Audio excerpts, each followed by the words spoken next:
भारत माता, एक नई दृष्टि। ईशान पुस्तकालय के एक शांत कोने में बैठा भारत के पुराने मानचित्र को ध्यान से देख रहा था।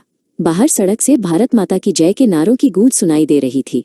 वो गहरे सोच में पड़ गया और खुद से पूछने लगा, आखिर ये माता कौन है जिसकी जयकार हम सब इतनी श्रद्धा से करते हैं? क्या ये केवल एक नक्शा है? माधव, जो एक अनुभवी शिक्षक थे, ईशान की उलझन को भांपते हुए उसके पास आकर बैठ गए।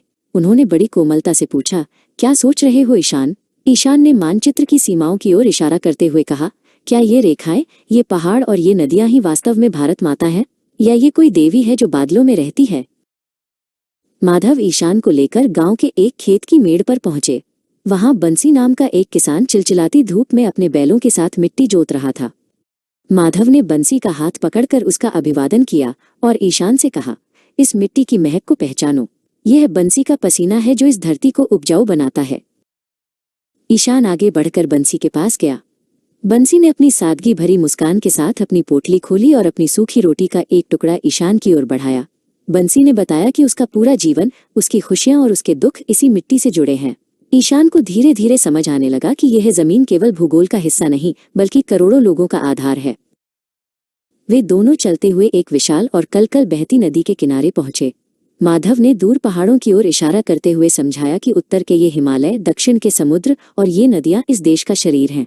उन्होंने धीमी आवाज में कहा, लेकिन ईशान, जैसे प्राण के बिना शरीर निर्जीव है, वैसे ही लोगों के बिना ये धरती केवल मिट्टी का ढेर है। वहां नदी के किनारे उन्हें नव्या नाम की एक लड़की मिली जो किसी दूसरे राज्य से आई थी। उसकी वेशभूषा और भाषा ईशान से बिल्कुल अलग थी, लेकिन जब उनकी नजरें मिली तो ईशान ने देखा कि उसकी आंखों में भी वही सपने और वही उम्मीदें थीं। नव्या ने मुस्कुराकर ईशान को अपने यहाँ का एक पत्थर दिखाया जो उसने याद के तौर पर रखा था। माधव ने नव्या से उसके घर और उसके गांव की समस्याओं के बारे में बात की। फिर उन्होंने ईशान की ओर मुड़कर कहा, नव्या के परिवार की कठिनाइयां, बंसी का संघर्ष और तुम्हारे सपने, ये सब अलग नहीं हैं।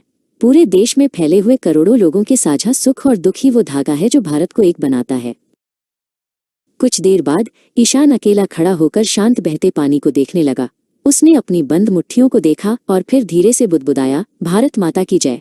उसे अचानक बिजली की तरह ये कौंधा कि यह जय किसी पत्थर की मूर्ति या कागजी नक्शे के लिए नहीं है, बल्कि उसके अपने लिए, बंसी के लिए और नव्या के लिए है। माधव ने पीछे से आकर ईशान के कंधे पर अपना हाथ रखा। उन्होंने ईशान को याद दिलाया कि जब जवाहरलाल नेहरू गांवों में जाते थे तो वे किसानों से यही सवाल पूछते थे। जब किसान समझ जाते थे कि भारत माता कोई और नहीं बल्कि वे स्वयं है, तो उनकी आंखों में एक अजीब सी चमक आ जाती थी। तुम ही भारत माता के एक जीवंत अंश हो ईशान। ईशान अब क्षितिज की ओर देख रहा था, जहां धरती और आसमान मिल रहे थे। उसे अपनी पहचान और अपना कर्तव्य मिल चुका था। भारत माता का अर्थ है यहाँ के रहने वाले करोड़ों लोग, उनकी उन्नति, उनका सम्मान और उनका प्रेम। ईशान ने गर्व से सिर उठाया, क्योंकि अब वो जानता था कि भारत माता के साथ उसकी अपनी जय जुड़ी हुई है।